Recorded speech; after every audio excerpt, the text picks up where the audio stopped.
Welcome back students to last part of yoga. आज हम बात करेंगे योगिक क्रियाओं के बारे में और योग निद्रा के बारे में। स्टार्ट करते हैं।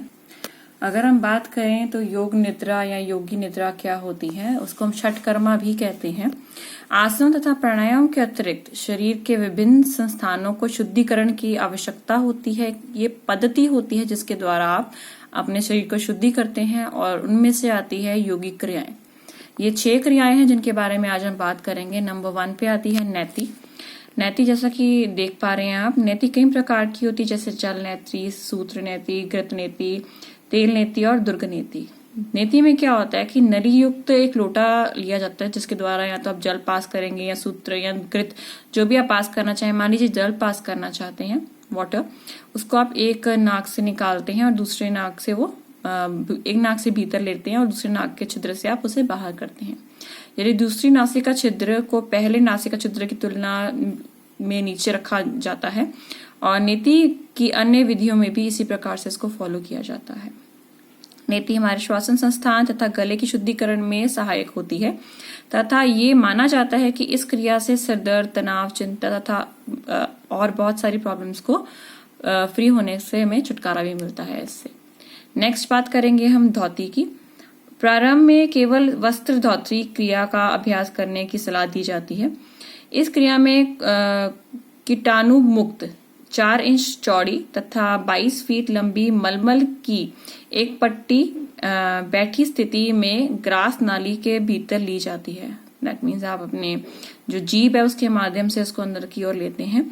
इसके पश्चात खड़े होकर नौली क्रिया का प्रयोग किया जाता है। धीरे धीरे पट्टी को बाहर निकालने की क्रिया की जाती है, जिससे कि जो एसिडिटी होती है या आपके अंदर गैस्ट्रिक प्रॉब्लम्स होती है उससे आपको काफी अच्छी निजात मिलती है, काफी अच्छा छुटकारा मिलता है।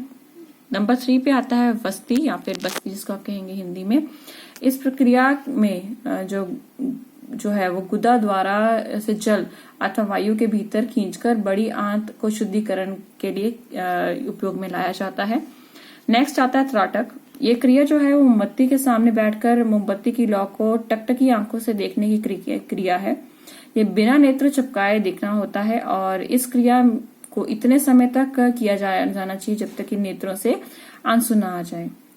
ये क्रिया दीवार पर एक काला वृत्त बनाकर भी की जा सकती है जिससे कि आपका ध्यान उसकी तरफ केंद्रित रहे। ये क्रिया दृष्टिकोण सुधार तथा इससे संबंधित अन्य समस्याओं को दूर करने में सहायक मानी जाती है। नेक्स्ट बात करते हैं नौली की। इस क्रिया में आगे की ओर झुककर श्वास बाहर निकालकर पेट को इस प्रकार सिकोड़ना होता है कि पेट के सामने वाली मांसपेशियां पेट के पिछले भाग से अगले लगभग जा मिले। इसके पश्चात जो आपका वर्टिकल जो मांसपेशियां हैं, जो आपकी उदर की मांसपेशियां हैं, उनको ऊपर उभरने का प्रयत्न करना होता है। इसके बाद हाथ, जांघों तथा टीका कर इन मांसपेशियों को घड़ी के सुइयों के मुताबिक आपने घुमाना होता है। इसके बाद नेक्स्ट आता है हमारा लास्ट कपालभाति। कपालभाति जैसा कि आप लोगों ने देखा भी हुआ है, ये कपालभाति सांस लेने की एक तकनीक है। इसमें तेजी से सांस लेना, सांस छोड़ना करा जाता है।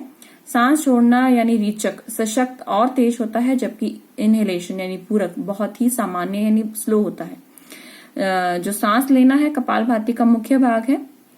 सशक्त जो आपकी फेफड़े हैं वो जबरदस्त तरीके से आपकी सांस को बाहर करते हैं। ऑक्सीजन जो है वो भरपूर मात्रा में जो जैसे कहते हैं ना हम प्योर ऑक्सीजन वो इनहेल की जाती है और जो गंदी ऑक्सीजन है वो जल्दी जल्दी बाहर छोड़ी जाती है। इसके बाद हम नेक्स्ट बात करेंगे योग निद्रा के बारे में, जो एक टेक्निक है, उसके क्या फायदे हमारी बॉडी में, इस चीज के बारे में। योग करने की जो बेस्ट प्रक्रिया है उसे हम योग निद्रा की तरह भी परिभाषित करते हैं। अगर बात करें तो योगासन की शुरुआत के लिए ही सबसे जो प्रमुख रहा है वो हमारे पास योग निद्रा का बहुत बढ़िया बेनिफिट रहा है। क्या अभिप्राय है योग निद्रा का? सजगता के बोध के साथ सोना, यानी आप एक अवेयरनेस के साथ, अलर्ट माइंड के साथ आप सोने की प्रक्रिया में जाते हैं। योग निद्रा सजगता और स्वप्न के बीच की अवस्था है। सामान्य निद्रा में से इसे बिना बोध या सजगता से सोते हैं, परंतु योग निद्रा में हमें बोध रहता है कि हम सो नहीं रहे हैं, लेटे हुए हैं, आपका दिमाग अलर्ट रहता है। योग निद्रा तनाव के प्रबंधन में सहायक होता है। ये शरीर के मन दोनों को शांत करने का काम करता है और चिंता को भी कम करता है। इसके बारे में अगर आगे बात करें तो ये फॉलोइंग स्टेप से किया जाता है, जिसमें नंबर 1 आता है फेज 1 बॉडी की अवेयरनेस, दैट मीन्स शारीरिक जागरूकता। नीचे दिए गए निर्देशों को आप एक एक करके पढ़ेंगे और इनको फॉलो करते जाएंगे। नंबर 1 जैसे दाएं पैर के बड़े अंगूठे, दूसरी उंगली, चौथी उंगली, सारी उंगलियों को आप गिनेंगे। टखना, पिंडी की मांसपेशियां, घुटना, जांग, दाएं जांग, बाएं कुल्ले, ये सब शिथिल करें। इसी तरह से बाएं ओर के जो पैर हैं, अंगूठे हैं, उन सबको शिथिल किया जाए। अब दाएं हाथ के अंगूठे और तर्जनी, मध्या, अनामिका, कनिष्ठा, उंगली, हथेली, हाथ के पृष्ठ भाग, इन सबको आप ढीला छोड़ दें। सिमिलरली जो आपके लेफ्ट साइड है, बाएं ओर है, उनके सारे बॉडी पार्ट्स को आप ढीला छोड़ना शुरू कर दें। आप पीठ पर ध्यान रखते हुए इसे शिथिल करें और दाएं नितंब, बाएं नितंब, दाएं पीठ के माध्य के भाग, बाएं पीठ के माध्य के भाग, अपने बॉडी को हौली हौली आप जो है वो लूज करना शुरू कर दें। आप रिलैक्स करें, आप उसको थोड़ा सा लूजन अप करना शुरू कर दें। इसके बाद आप जो ध्यान है अपने शरीर के सामने के अंगों के ऊपर केंद्रित करें, जैसे छाती के ऊपर का क्षेत्र हो गया या आपके दाएं भाग, इन सब को भी ढीला ढीला करके आप आराम से ढीला छोड़ें। अपनी बॉडी के पार्ट्स नीचे के पैर से लेकर ऊपर मस्तिष्क तक अपने बॉडी पार्ट्स को आप हौली हौली रिलैक्सिंग स्टेट में लेकर आएंगे और पूरे शरीर को पूर्णतः विश्राम करने दें। फिर आता है हमारा सेकेंड फेज या फिर आपका चरण 2, जिसमें श्वास का बोध यानी ब्रेथ अवेयरनेस के ऊपर आप कंसंट्रेट करेंगे।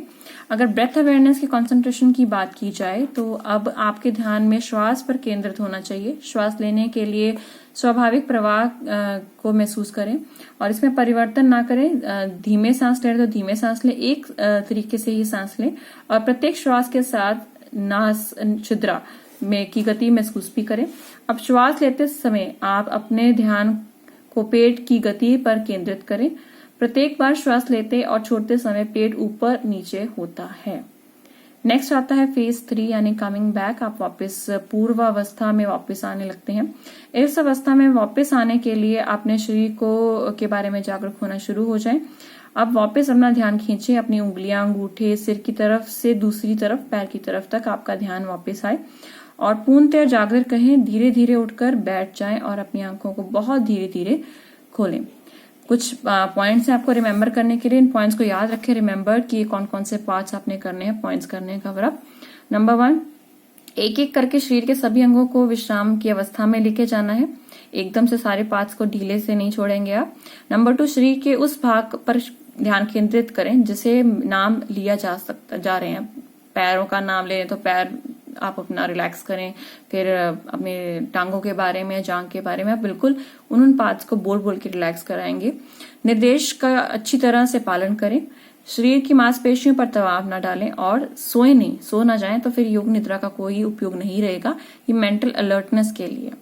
इसकी लिमिटेशन एक रहेगी, आपके पास ये तनाव और चिंता को कम तो करती है, लेकिन साथ साथ आपकी जो डिप्रेशन है उससे होने वाली जो उस टाइम पे अभ्यास कम करें, या तो उसको पहले अभ्यास में लाएं ताकि डिप्रेशन के टाइम पे आपको थोड़ा सा और एलिवेट कर सकते हैं। इसके अलावा जो पैरासिम्पैथेटिक सिस्टम है, जो आपके तंत्रिका प्रणाली है, उनको भी सक्रिय करने में ये बहुत लाभदायक है। टेंशन को रिड्यूस करती है और बीपी को कंट्रोल करने में बहुत लाभदायक है। सो यहाँ इसके साथ मैं एंड करती हूँ अपना चैप्टर, और ये आपके योग का लास्ट पार्ट है।